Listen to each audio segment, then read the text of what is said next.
নমস্কার, সুরজিৎ মান্না ক্রিয়েশনস চ্যানেলের পক্ষ থেকে তোমাদের সবাইকে সুস্বাগতম। আশা করি তোমরা সকলে ভালো এবং সুস্থ আছো। আমি তোমাদের জন্য এই ভিডিওটিতে তুলে ধরছি 2026 সালের উচ্চ মাধ্যমিক পরীক্ষার্থীদের তথা 2025 সালের ক্লাস 12-এর থার্ড সেমিস্টার পরীক্ষার জন্য রায় ও মার্টিন প্রশ্নবিচিত্রার আর্টস বিভাগ থেকে অর্থনীতির একশিট প্রশ্নপত্রের সম্পূর্ণ সমাধান করছি।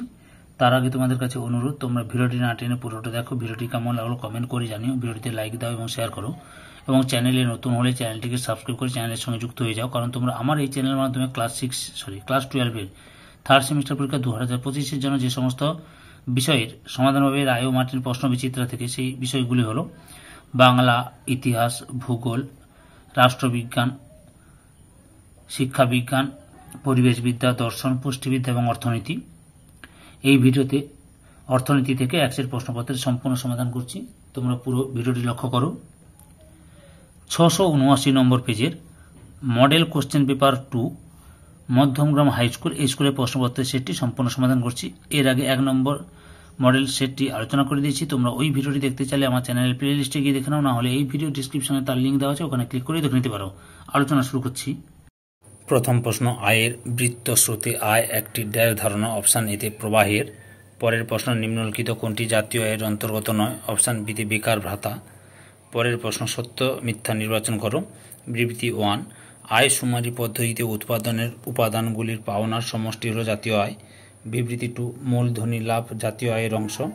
এখানে অপশান ডির উত্তরে ঠিক, 1 নম্বর ভুল, 2 নম্বর সঠিক। 4 নম্বর প্রশ্ন, প্রকৃত স্থূল জাতীয় উৎপাদন হলো অপশান সিতে স্থূল জাতীয় উৎপাদন ভিত্তি বছরের বা স্থির দামে। পরের প্রশ্ন, একটি দেশের নিট জাতীয় উৎপাদন হলো অপশান ডির উত্তরটাই ঠিক, মোট জাতীয় উৎপাদন মাইনাস অপচয়। পরের প্রশ্নের সঠিক উত্তরটি লক্ষ্য করো। অপশান সির উত্তরটাই ঠিক। পরের প্রশ্নটি লক্ষ্য করো। অপশান এর উত্তরে ঠিক, এ ও আর উভয়ই সঠিক এবং আর হলো এ এর সঠিক ব্যাখ্যা। পরের প্রশ্নের সঠিক উত্তরটি হবে অপশান এ, 4,225 কোটি টাকা। পরের প্রশ্ন, যদি MPC = 0.5 হয় তাহলে বিনিয়োগ গুণকের মান হবে অপশান সিতে 2।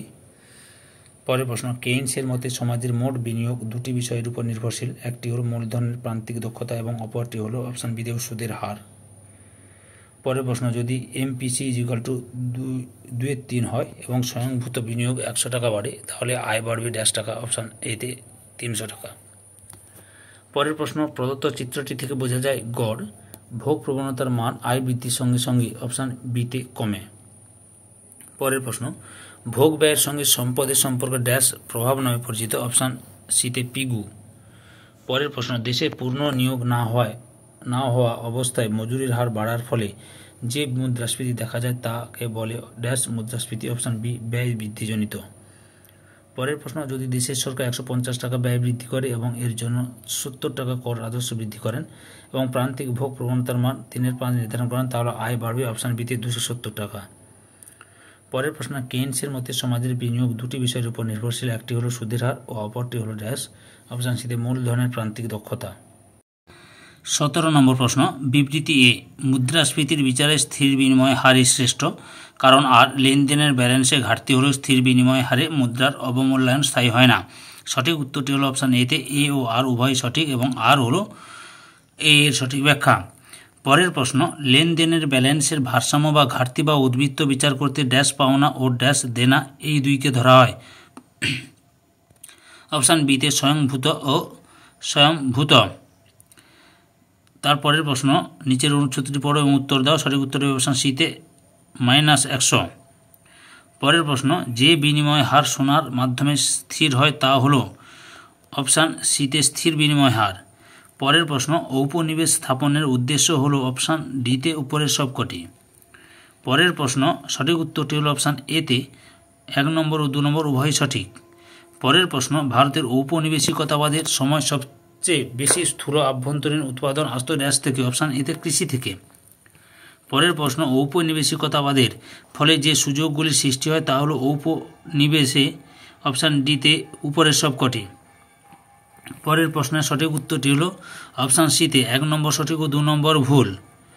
পরের প্রশ্ন, ভারতে জাতীয় গ্রামীণ কর্ম বিনিয়োগ প্রকল্পটি চালু হয় ড্যাশ সালে? অপশান সিতে 1980 সালে। পরের প্রশ্ন, ভারতবর্ষে উন্নয়নের ধাপে জাতীয় আয় ও কর্মসংস্থান সৃষ্টিতে ড্যাশের গুরুত্ব ততখানি বৃদ্ধি পায়নি? অপশান বিতে শিল্প। পরের প্রশ্ন, কোনটি মানব উন্নয়ন সূচকের অন্তর্গত নয়? অপশান সিতে বেকারত্ব। পরের প্রশ্নের সঠিক উত্তরটি হল অপশান সির উত্তরটাই সঠিক। পরের প্রশ্ন, নিম্নলিখিত প্রকল্পগুলির মধ্যে কোনটি স্বনিযুক্ত প্রকল্প হিসেবে বিশেষভাবে সুনির্দিষ্ট? অপশান এতে গ্রামীণ রোজগার যোজনা। পরের প্রশ্ন, কাজের বাজারে উদারীকরণের ফলাফল হলো? অপশান ডিতে উদ্যোগের সুযোগ বৃদ্ধি। পরের প্রশ্ন, মানব উন্নয়ন সূচকের নিরিখে এগিয়ে রয়েছে নিম্নের কোন দেশটি? অপশান ডিতে জাপান। পরের প্রশ্ন, ভারতের কৃষিতে স্বল্প উৎপাদনশীলতার কারণ হলো? অপশান ডিতে উপরের সবকটি। পরের প্রশ্নের সঠিক উত্তরটি হলো অপশান ডির উত্তরটাই সঠিক। পরের প্রশ্নের সঠিক উত্তরটি হলো অপশান এর উত্তরটাই ঠিক। এ ও আর উভয় সঠিক এবং আর হলো এ এর সঠিক ব্যাখ্যা। অনুচ্ছেদটি পড়ে এর সঠিক উত্তরটি হলো অপশান বি এতে গম। পরের প্রশ্ন, বিশ্বায়নের ফলে নিচের কোন ধরনের মানুষের জীবনযাত্রার পরিকাঠামোকে উন্নত করেছে? অপশান সিতে উন্নত দেশের বসবাসকারী মানুষ। পরের প্রশ্ন, ভারতে বিনিয়োগের বাধা সরকার ড্যাশ সালে দূর করে? অপশান বিতে 1991 সালে। পরের প্রশ্ন, কোনটি গণবন্টন ব্যবস্থার উদ্দেশ্য নয়? অপশান সিতে জোটের ঊর্ধ্বসীমা নিয়ন্ত্রণ। পরের প্রশ্ন, ভারতে এগ্রিমেন্ট অন এগ্রিকালচার গৃহীত হয় ড্যাশ সালে? অপশান বিতে 1995 সালে। ধৈর্য সহকারে সম্পূর্ণ ভিডিওটি দেখার জন্য তোমাদের সবাইকে অসংখ্য ধন্যবাদ। আজকে এই পর্যন্ত, পরবর্তী ভিডিওতে আবার দেখা হবে। Tata, bye bye.